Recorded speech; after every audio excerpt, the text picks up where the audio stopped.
When Islam entered India, it really doesn't have much of a following initially. It wins acceptance in merchant communities where foreign Muslim traders took local spouses and found a place within Indian society. Elsewhere, the circumstances did not favor its adoption.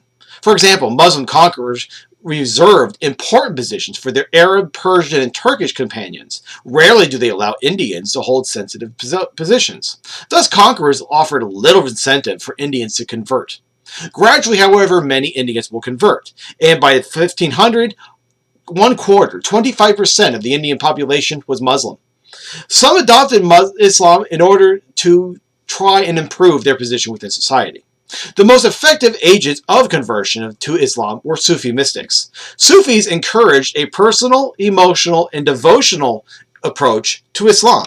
They did not insist on the fine points of doctrine, and permitted their followers to observe rituals and venerate spirits not recognized by the faith.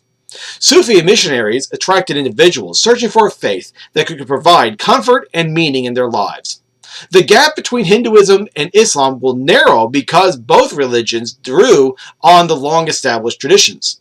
Sufis attracted followers in the manner of Indian gurus, spiritual leaders who taught Hindu values to disciples. Even more important was the Bhakti movement, a cult of love and devotion that sought to erase the distinction between Islam and Hinduism.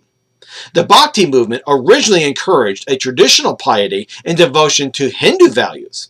As the movement moves north, however, they encountered Muslims and became attracted to Islamic values, especially monotheism and the spiritual equality of all believers.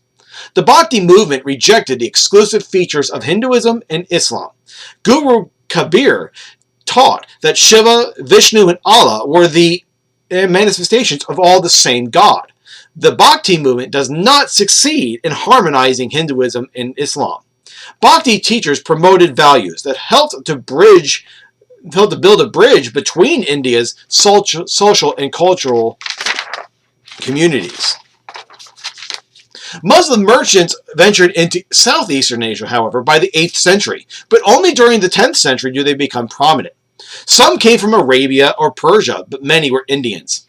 Indian influence helped establish Islam as well as Hinduism and Buddhism in southeastern Asia.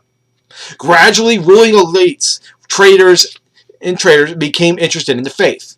Islam did not enter Southeast Asia as an exclusive faith. Ruling elites continued to honor Hindu, Buddhist, or native Southeastern Asian traditions. They adopted Islam as a faith that facilitated their dealings with foreign Muslims and provided additional divine sanction for their rule.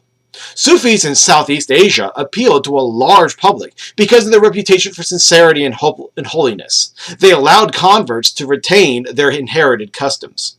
Now, during the 15th century, the spread of Islam gained momentum in Southeast Asia because of the powerful state of Malacca sponsored the faith. Malacca differed significantly from the other states. Although it began as a Hindu state, Malacca became a predominantly Islamic one. The Malaccan ruling class converted to Islam. It welcomed theologians, Sufis, and other Islamic authorities to spread Islam throughout Southeast Asia. By the end of the 15th century, mosques had begun to define the landscapes of Java, Sumatra, the Malay Peninsula, the islands of Maluku, and the Philippine archipelago.